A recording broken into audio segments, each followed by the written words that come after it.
April 7th, 1944. The eastern German countryside near Dresden was experiencing an unusually warm spring day, with wildflowers dotting the rolling farmlands that had, thus far, remained untouched by the ravages of the conflict. Technical Sergeant Thomas Calloway of the United States Army Air Forces believed his bombing mission over Berlin would be his last before returning to his fiancée in Kansas.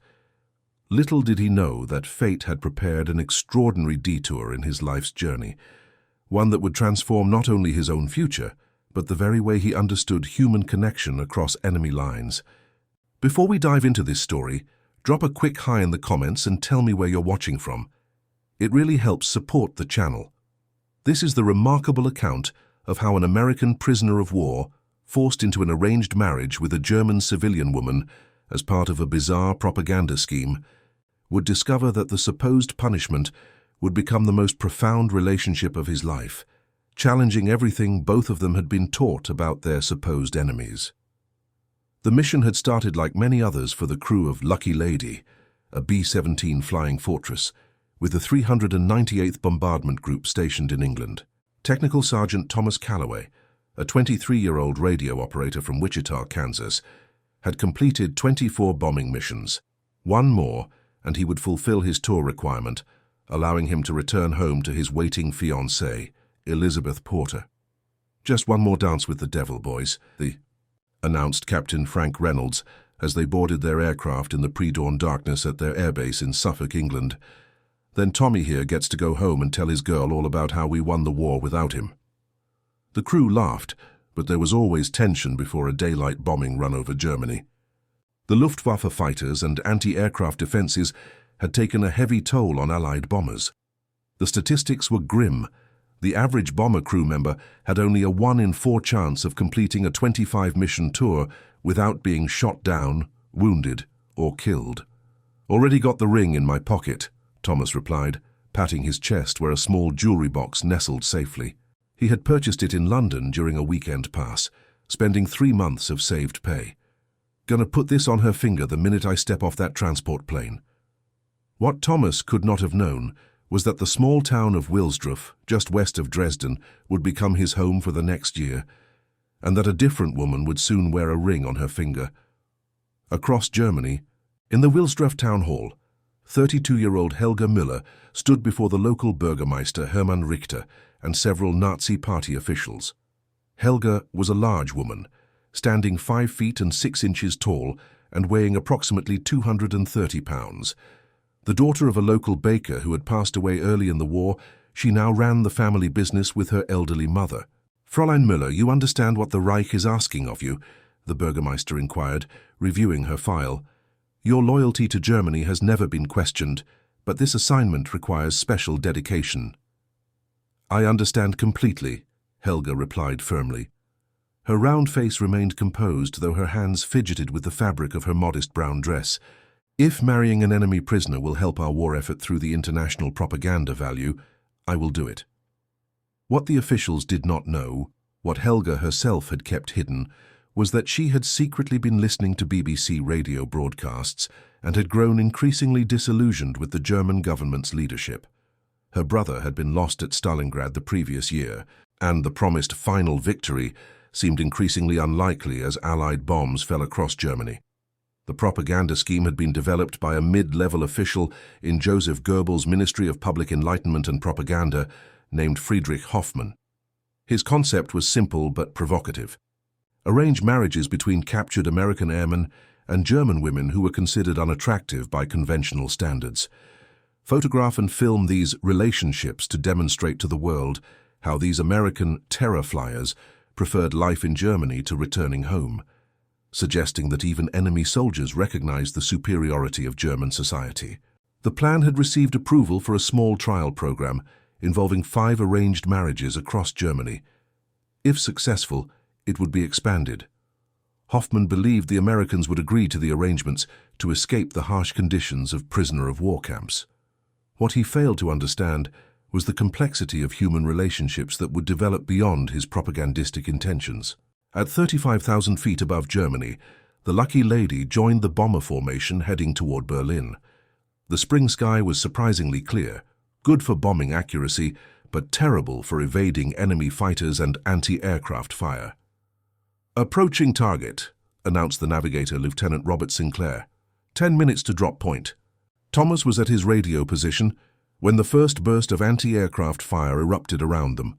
Black puffs of smoke appeared in the sky as the German 88mm guns found their range. "Flak at 2 o'clock, heavy concentration," warned the tail gunner, Corporal James Wilson. "Looks like they were expecting us." Captain Reynolds held the bomber steady on its approach. "Stay on course, we've got a job to—" A violent explosion interrupted him as a shell detonated directly beneath the aircraft. The flying fortress lurched violently, and warning alarms blared throughout the fuselage. "We're losing the number 3 engine," shouted Lieutenant Daniel Cooper, the co-pilot. "Fire in the right wing." Thomas watched in horror as flames began spreading across the wing. Through the aircraft's window, he could see 3 other B-17s falling out of formation, trailing smoke. "Bail out! Bail out!" Captain Reynolds ordered through the intercom. "Aircraft is going down! Bail out now!" Thomas secured his parachute and moved toward the exit hatch. His last thought before jumping was of Elizabeth and the engagement ring still in his pocket. He reached to ensure it was there, just as he leapt into the open sky over enemy territory. The descent seemed to last both an eternity and merely seconds. The cold air rushed past him as he counted to 10 before pulling his ripcord. The jolt, as the parachute deployed, nearly knocked the breath from him, and he watched as the lucky lady spiraled downward, eventually disappearing behind a distant hill. He could not tell if any other parachutes had successfully deployed from the aircraft. Thomas landed hard in a plowed field, the impact sending pain shooting through his right ankle. He quickly gathered his parachute and sought cover in a nearby wooded area, knowing that local defense forces would be searching for downed airmen. His training had prepared him for evasion and potential escape back to Allied lines, but his injured ankle made movement difficult. He had traveled less than 2 miles when he heard dogs barking and voices calling out in German. Within minutes, he was surrounded by members of the local Volkssturm, the German national militia, most of them older men and teenagers with hunting rifles and a few military weapons. "Hände hoch, Amerikaner!" shouted the leader, an elderly man with a World War I veteran's medal pinned to his jacket. Thomas raised his hands slowly, knowing his situation was hopeless. Within hours, he found himself in a holding cell at the Wilsdruff police station, awaiting transfer to a proper prisoner of war camp. Meanwhile, in her family bakery, Helga Müller kneaded dough for the next morning's bread.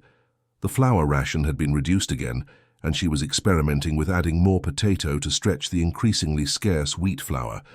Her mother, Greta, sat nearby, rolling bandages for the local hospital where wounded German soldiers were being treated. "I heard they caught one of the American airmen from the plane that crashed near Herzogswalde," Greta mentioned. "Brought him to the police station this afternoon." Helga's hands paused momentarily in their work. "Is that so?" she replied, trying to sound casual. "Perhaps he is the one they will assign to me for this ridiculous marriage scheme." "I still don't understand why you agreed to this, Helga," her mother sighed. "You deserve a real husband, not some arrangement for propaganda." "And who would that be, Mother?" Helga responded with a hint of bitterness. "All the suitable men are gone. Karl died at Stalingrad. Friedrich was lost in Africa. Even young Peter from the bookshop has been sent to Italy." She resumed kneading with renewed vigor. "At least this American will help in the bakery. The officials promised workforce assistance as part of the arrangement." What she didn't say was that she was curious about these Americans. The propaganda portrayed them as gangsters and criminals, but the few Allied prisoners she had glimpsed being marched through town appeared remarkably ordinary. Tired, hungry men, not so different from German soldiers. 3 days later, Thomas found himself seated in a small office at the Regional Military Administration Center in Dresden. His ankle had been wrapped but still throbbed with pain. He had been interrogated several times, providing only his name, rank, and service number, as required by the Geneva Convention. Now a civilian official with wire-rimmed glasses was explaining something that Thomas could scarcely believe. "You have 2 choices, Technical Sergeant Calloway," the official explained in accented English. "You may be sent to a standard prisoner of war camp in Poland, where conditions are, how shall we say, challenging for Americans. or you may accept a special arrangement we are offering to selected prisoners." Thomas remained silent, suspicious of any arrangement the Germans might propose. "You would be placed in a work program in Wilsdruff, assisting in essential food production," the official continued. "You would have certain restricted freedoms within the town, regular meals and significantly better living conditions than the camps. In exchange, you would participate in a cultural integration program, which includes marriage to a suitable German woman." Thomas could not hide his shock. "Marriage? You must be joking." The official's expression remained impassive. "This is no joke. It is an opportunity.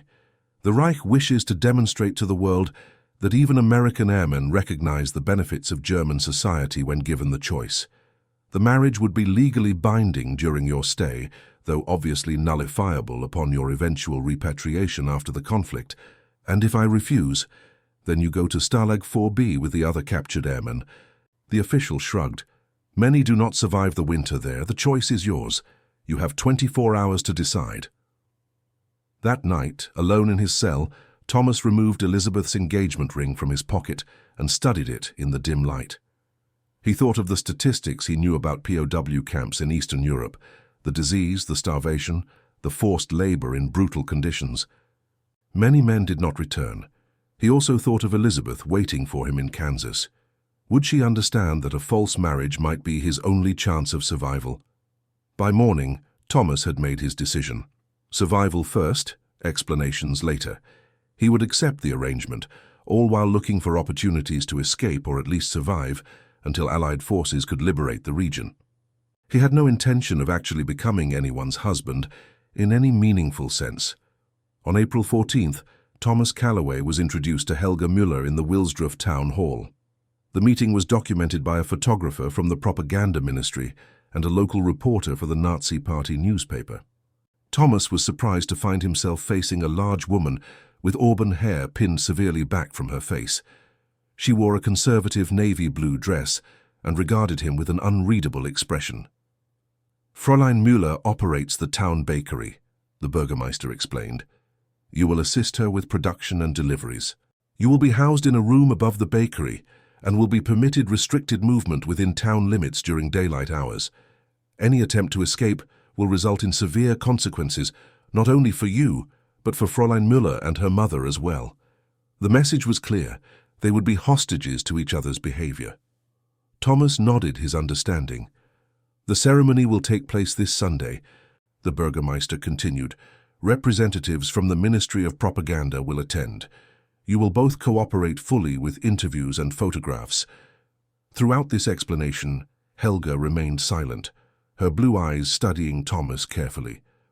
He noticed that despite her size, she carried herself with dignity, her posture straight and her gaze direct. Only the slight trembling of her hands betrayed any nervousness about the arrangement. As they left the town hall, accompanied by a guard, Helga finally spoke to him in surprisingly good English. "I understand this situation is not what either of us would choose, Sergeant Calloway, but we must make the best of it." Thomas was taken aback by both her command of English and her practical tone. "You speak my language very well," he replied cautiously. "I studied English literature at university in Leipzig before the war," she explained as they walked toward the bakery. "Dickens, Whitman, Twain. I had hoped to become a teacher." Over the next 3 days, Thomas was introduced to the routine of the bakery and the small apartment above it, where Helga lived with her mother. His bedroom was small but clean, with a narrow bed, a wooden chair, and a small window overlooking the town square. The door had been modified with a lock on the outside, a reminder of his prisoner status. The wedding ceremony on Sunday was a sparse affair, conducted in the town hall with Nazi flags prominently displayed for the cameras.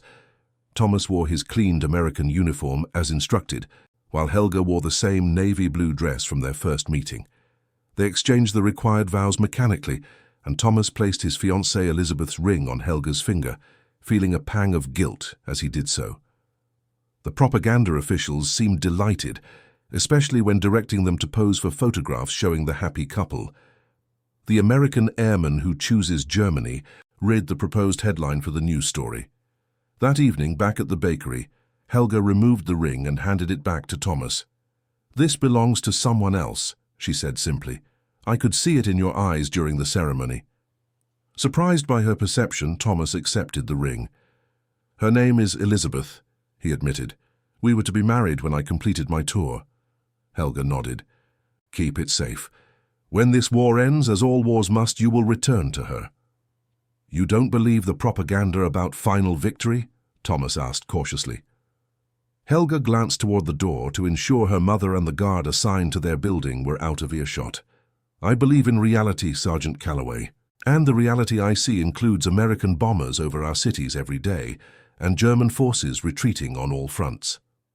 That night marked the beginning of an unexpected understanding between them. While the arrangement remained a facade for the authorities, a genuine respect began to develop between the American airman and the German baker. The following weeks established their routine. Thomas would rise before dawn to help Helga prepare the day's bread. His ankle gradually healed, allowing him to make deliveries throughout the small town, always under distant observation by local authorities. The physical labor of kneading dough and carrying flour sacks was exhausting but preferable to a POW camp. More importantly, it gave him opportunities to learn the town's layout and observe German troop movements through the area, information he hoped might someday be useful to Allied forces. For her part, Helga proved to be a patient teacher and a surprisingly good companion. Her English vocabulary was extensive, though she often needed help with pronunciation and American idioms. In the evenings, after the bakery closed, they would sometimes talk for hours about books they had both read, carefully avoiding direct discussions of politics or the war. Technical Sergeant James Wilson, the tail gunner from Thomas's crew, had also survived the crash and was being held at Stalag 4B, approximately 60 miles away. Occasionally, Thomas would receive heavily censored letters from him through the Red Cross, providing glimpses of the conditions he had avoided: severe food shortages, rampant illness, and brutal treatment by guards. "Consider yourself lucky with your arrangement, Tommy," Wilson wrote in one letter. "Half the men here have tuberculosis, and we buried Johnson last week after the dysentery took him." The comparison was not lost on Thomas. While his situation remained one of captivity, his daily bread ration as a bakery worker was substantial compared to standard prisoner allocations. Helga secretly ensured he received adequate protein when available, sometimes sharing precious eggs or cheese, that were increasingly rare as the war progressed. By June, something unexpected had begun to develop. Thomas found himself genuinely looking forward to the quiet evenings with Helga. Her knowledge of literature was impressive, and she had a dry wit that emerged once she became comfortable with him. For her part, Helga seemed to bloom under Thomas's respectful attention, something she had rarely experienced from men before the war. "Why did you never marry?" Thomas asked one evening as they sat in the kitchen, drinking ersatz coffee made from roasted barley. Helga's face flushed slightly. "Look at me, Thomas," she said frankly. "In Germany, as in America, I imagine, women of my size are not considered desirable. There were a few suitors when my father was alive, men interested in acquiring a bakery more than a wife, but none who saw me as a person." Thomas considered her words carefully. "My mother was a large woman," he said finally. "She was also the strongest, kindest person I've ever known. My father adored her until the day he died." Helga smiled, the first genuine smile he had seen from her. "She must have been remarkable." "She was," Thomas agreed, "and intelligence, kindness, and strength are more important than fitting some ideal of beauty from movie magazines." The moment hung between them, neither quite sure how to proceed from this new territory of personal connection. The propaganda official Friedrich Hoffmann visited Wilsdruff in early July to assess his experiment. The visit was announced in advance, giving Thomas and Helga time to prepare their performance as a content-married couple. Hoffmann interviewed them separately and together, searching for material that could be used in international propaganda. "And you prefer your life here to America, Sergeant Calloway?" Hoffmann asked during a filmed interview in the town square. Thomas had prepared his answer carefully, walking the fine line between what the Germans wanted to hear and what would constitute treason. "I have been treated well in Wilsdruff," he replied neutrally. "The work is honest, and I have found unexpected connections here." Hoffmann seemed disappointed with the lack of explicit praise for Germany, but pressed on. And your relationship with Frau Calloway, it has become genuine. At this, Thomas looked directly at Helga, who stood nearby. I have developed great respect for my wife, he said truthfully. She has shown me kindness I did not expect to find here. Later, reviewing the films, Hoffman complained that the material lacked the propaganda value he had hoped for. He doesn't praise the Reich explicitly, doesn't denounce America. It's too subtle for effective propaganda. Nevertheless, heavily edited versions of the interviews appeared in some German newspapers, alongside photographs of Thomas working in the bakery and walking with Helga through the town market. The international impact was negligible, as neutral countries were increasingly skeptical of German propaganda by this stage of the war. By autumn 1944, the war's progression was impossible to ignore, even in the small town of Wilsdruff. Refugees from eastern territories began passing through, bringing stories of the advancing Soviet forces. The local authorities grew increasingly nervous, and restrictions on Thomas were temporarily tightened. October 14th marked 6 months since the unusual marriage began. By now, Thomas and Helga had developed a genuine friendship that sometimes hinted at something deeper. They had created their own private language of sorts, discussing the war through references to literature that would pass the censors if their conversations were overheard. I believe Dickens's tale of two cities will soon reach its final chapter, Helga might say, referring to the Allied advances from both east and west. I wonder if Huckleberry Finn will navigate his river successfully, Thomas would reply, discussing potential escape plans should the opportunity arise. On that October evening, Helga surprised Thomas with a small cake made from preciously hoarded ingredients, a few real eggs, some sugar she had traded for with a farmer, and precious cocoa powder that had been hidden since before the war. "What's the occasion?" Thomas asked as she set the small cake before him. 6 months of our arrangement," she replied with a small smile. "We have survived half a year together." As they shared the rare treat, Thomas realized how much his feelings toward Helga had evolved. When they had first met, he had seen only an enemy civilian and a propaganda tool. Now he saw a complex, intelligent woman trapped in circumstances beyond her control, just as he was. "If we had met before the war in normal times," he found himself saying, "I would have considered myself fortunate to know you, Helga." She looked up, surprised by the sincerity in his voice. "And I you, Thomas." That night, for the first time, Thomas found himself wondering what would happen when the war finally ended. The thought of leaving Helga behind in what would surely be a devastated Germany troubled him in ways he had not anticipated. In November, Allied bombing intensified across Germany. While Dresden itself remained largely untouched, nearby industrial areas were targeted regularly. During one raid, bombs fell just 5 miles from Wilsdruff, close enough that Thomas and Helga could see the glow of fires from their window. "They will come here eventually," Helga said quietly as they watched the distant flames. "Dresden and all the surrounding areas. You should prepare," Thomas advised carefully. "When the time comes, you and your mother should be ready to move quickly." Helga nodded, understanding his meaning. As an American, Thomas would likely be safer when Allied forces arrived, but German civilians faced uncertain treatment, especially those with connections to Americans who might be suspected of collaboration. As 1944 drew to a close, the situation in Germany grew increasingly desperate. Rations were cut again and the bakery struggled to produce sufficient bread with the meager flour allocations.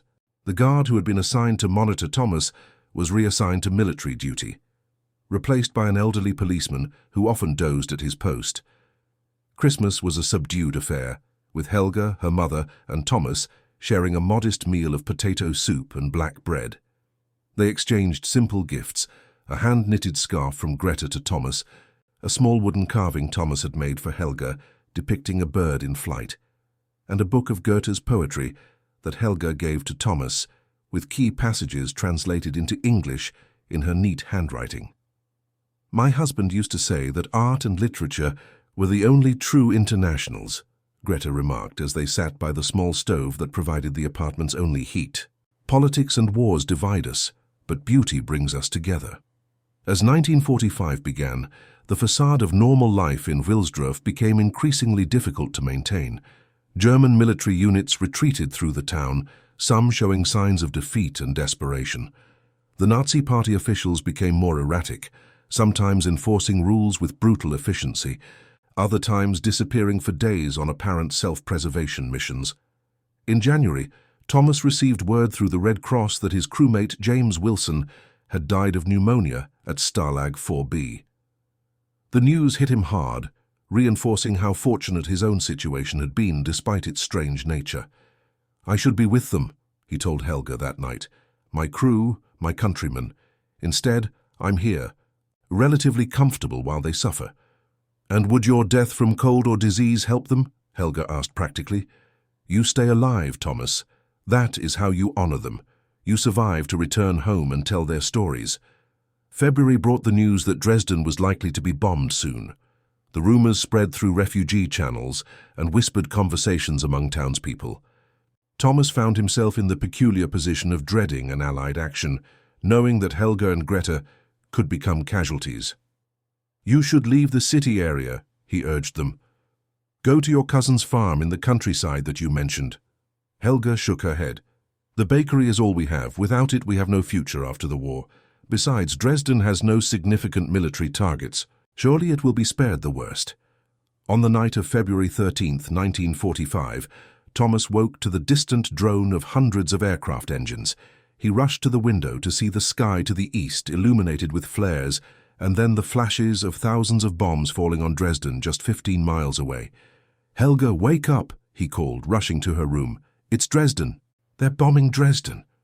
Together with Greta, they watched from their window as one of Europe's most beautiful cities was engulfed in firestorms. The glow lit the horizon like an artificial dawn. "So many people," Helga whispered, tears streaming down her face. "So many innocent people." Thomas stood silent, torn between loyalty to his country's military efforts and the horror of witnessing mass destruction that would inevitably include thousands of civilians. For the first time, he truly understood the war from the other side, not as a series of strategic targets and mission objectives viewed from 35,000 feet, but as the terrifying reality of fire falling from the sky upon people, much like those he had come to know and care for. The following days brought refugees streaming from Dresden, many with terrible burns and stories of unimaginable destruction. The bakery became an impromptu aid station, with Helga and Greta distributing bread and clean water to survivors. Thomas worked alongside them, his status as an American prisoner temporarily forgotten in the humanitarian crisis. One elderly refugee, upon realizing Thomas was American, spat at his feet. "Murderer," the man hissed in German, "you and your countrymen are no better than barbarians." Before Thomas could respond, Helga stepped between them. "This man has done more to help today than you have," she said firmly. "Go take your bread and move on." Later, as they cleaned the bakery, Thomas asked, "Why did you defend me? He wasn't wrong in a sense. Those were my countrymen dropping those bombs." Helga considered her answer carefully. "Because I have learned what you have learned these past 10 months, that humanity exists on both sides of any conflict. You are not responsible for every action of your country, just as I am not responsible for every action of mine." By April, it was clear that Germany's defeat was imminent. Nazi officials began disappearing from Wilsdorf, and the elderly policeman assigned to monitor Thomas stopped coming altogether. The propaganda marriage experiment was evidently forgotten in the collapse of the Third Reich. "You could leave now," Helga told Thomas one evening. "The American forces are approaching from the west. You could go meet them." Thomas had considered this possibility for weeks, but found himself reluctant to make the decision. "And leave you and Greta unprotected when the Russians arrive from the east? I can't do that." What remained unspoken was how their relationship had evolved. The arrangement that began as propaganda had transformed into something genuine. Thomas no longer thought daily of Elizabeth in Kansas. His letters to her through the Red Cross had become increasingly infrequent and formal. Instead, his concern was for Helga and her mother, and their survival in the chaos of Germany's collapse. On April 25th, news reached Wilsdorf that American and Soviet forces had met at the Elbe River, effectively cutting Germany in half. The town now lay in what would soon become the Soviet occupation zone. "You must go now," Helga insisted that night. "The Americans will withdraw west of the Elbe soon, according to the agreements. If you stay, you'll be in Soviet territory." Thomas knew she was right. The Soviets might not honor his POW status and could potentially treat him as a spy, yet leaving felt like abandonment. "Come with me," he said suddenly. "You and Greta. Come to the American zone." Helga's eyes widened. "Leave everything? The bakery? Our home?" "Things can be replaced. Lives cannot. The Russians have a reputation for harsh treatment of Germans, especially women." That night, they made their decision. They would travel west together toward the American lines, taking only what they could carry. Greta, however, refused to leave. "I am too old to become a refugee," she said firmly. "This has been my home for 68 years. I will take my chances here." No amount of persuasion could change her mind. She insisted that Helga go with Thomas, while she would stay to look after the bakery and their few remaining possessions. Before dawn on April 27th, Thomas and Helga embraced Greta and began their journey westward. They traveled discreetly, avoiding main roads where Soviet patrols were already appearing.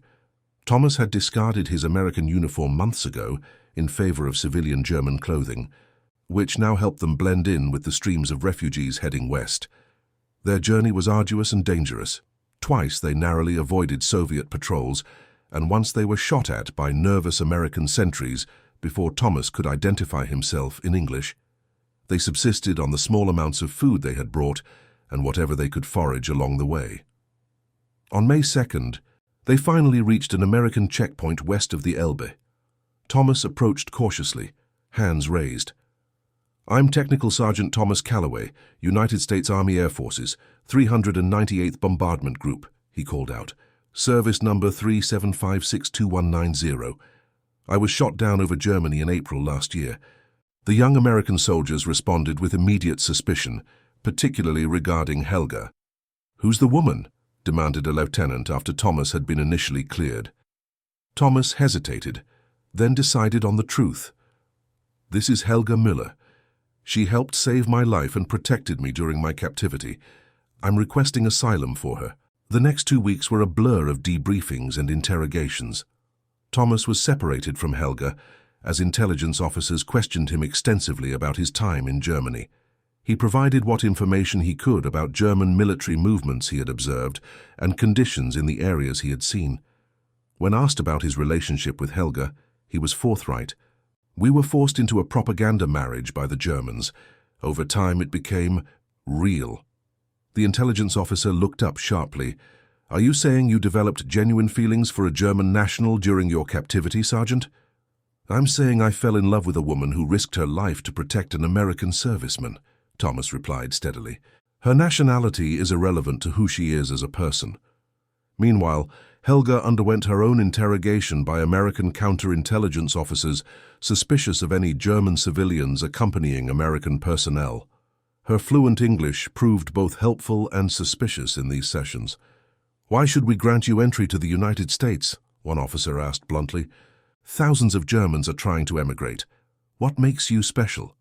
Helga considered the question carefully. "I make no claims to being special," she replied with dignity.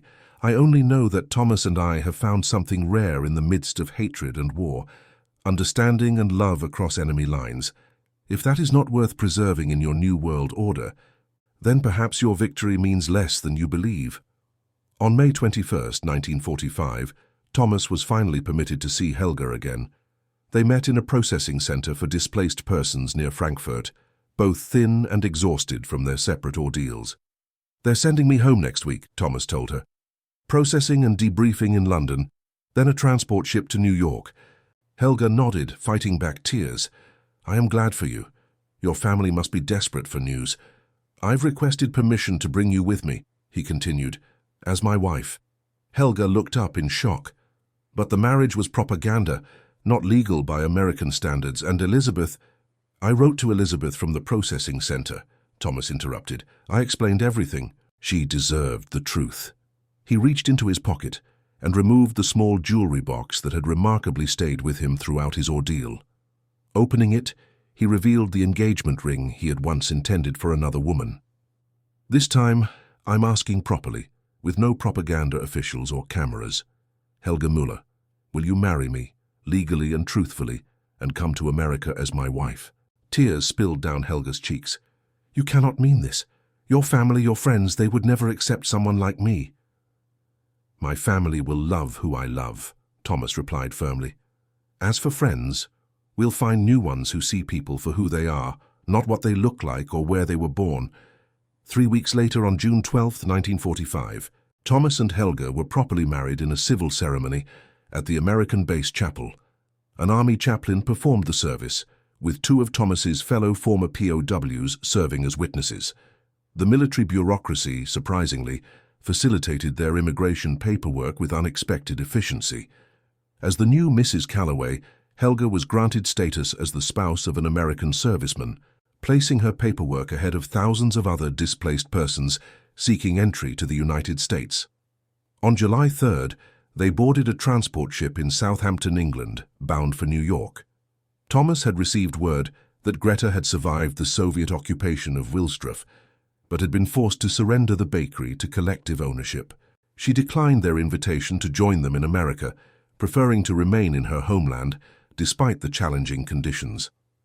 As their ship approached New York Harbor in mid-July, Thomas and Helga stood on deck, watching the Statue of Liberty emerge from the morning mist.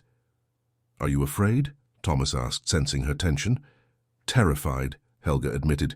"I am a German woman arriving in a country that has just defeated Germany. I am also not what Americans expect as a wife for one of their returning heroes." Thomas squeezed her hand. "What they expect doesn't matter. What's real is what matters." Thomas's parents met them at the dock in New York. There was an initial moment of awkward surprise as they encountered their new German daughter-in-law, so different from the Elizabeth they had expected. But Thomas's mother, herself a woman of substantial size, stepped forward first and embraced Helga warmly. "Welcome to America, my dear," she said simply. "Any woman who brought our son home safely is family to us." The adjustment to life in Kansas was not without challenges. Some community members were openly hostile to the idea of a German war bride, particularly those who had lost sons or brothers in the European conflict. Helga's size also drew unkind comments and stares, just as it had in Germany. But the Calloway family stood firmly united. Thomas used his GI Bill benefits to purchase a small storefront in Wichita, where he and Helga opened a European-style bakery. Her authentic German breads and pastries gradually won over even the most skeptical customers, and the business thrived in the post-war economic boom. In 1947, they received a letter from Greta, now living under Soviet occupation. She wrote of difficulties, but maintained her indomitable spirit. With it came a packet of heirloom family recipes that had been saved from the bakery, Helga's rightful inheritance that her mother had managed to preserve. Those recipes became the foundation of the Calloway family bakery, which would eventually grow into a chain of shops across Kansas. Helga and Thomas raised 3 children, who grew up hearing the remarkable story of how propaganda intended to divide had instead created a genuine human connection that transcended national boundaries. In 1965, 20 years after their unusual meeting, Thomas and Helga were finally able to return to Germany as tourists. They found Wilsdruff much changed under communist rule, the old bakery now a government office. Greta had passed away 5 years earlier. They placed flowers on her grave and visited the spots where their unlikely love story had unfolded amid global conflict. Standing in the town square where they had once posed awkwardly for propaganda photographs, Thomas took Helga's hand. "They thought they were punishing me," he mused. "Forcing me to marry the obese German woman was supposed to be humiliating for an American airman." Helga smiled, the years having added wisdom to her still bright blue eyes. "Instead, it became the greatest blessing of our lives." "The greatest propaganda failure of the war," Thomas laughed, "and my personal victory. What began as an attempt to create division through humiliation instead demonstrated humanity's capacity to find genuine connection even across the battle lines of history's most devastating conflict. Thomas and Helga Calloway's story reminds us that authentic human relationships can flourish in the most unlikely circumstances, transcending the artificial boundaries of nationality, appearance, and propaganda. And that concludes our story. If you made it this far, please share your thoughts in the comments. What part of this historical account surprised you most? Don't forget to subscribe for more untold stories from World War II and check out the video on screen for another incredible tale from history. Until next time.